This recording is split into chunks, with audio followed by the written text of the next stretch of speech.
Adobong Adidas lang ba ang alam mong lutuin? So tara na't magmikos-mikos tayo. So ayan, bago ang lahat is niluto ko muna sa nilaga na mainit na tubig, lagyan ng mga panlasa, and then ibabad natin sa harina. So ayan guys, kung gusto mo makatipid sa pulutan, ito ang bagay sa'yo.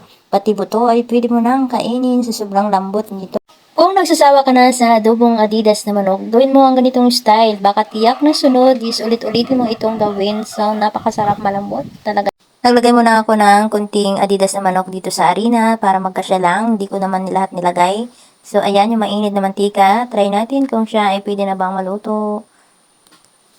Try natin kung pwede na. So, parang pwede na. So, ilagay na natin yung Adidas na manok.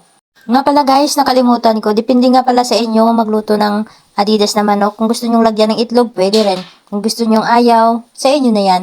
So may mga tao kasing ayaw kumain ng may itlog. So may mga tao naman gusto kumain ng may itlog. Pero para sa akin, masarap siya kapag may itlog. Kasi natikman ko, try ko kasi hindi ko naman siya inubos na walang itlog. Iba may itlog. Itong unang salang ko lang guys, yung walang itlog. Pero yung last na talaga is meron ng itlog. So masarap talaga pag may itlog guys.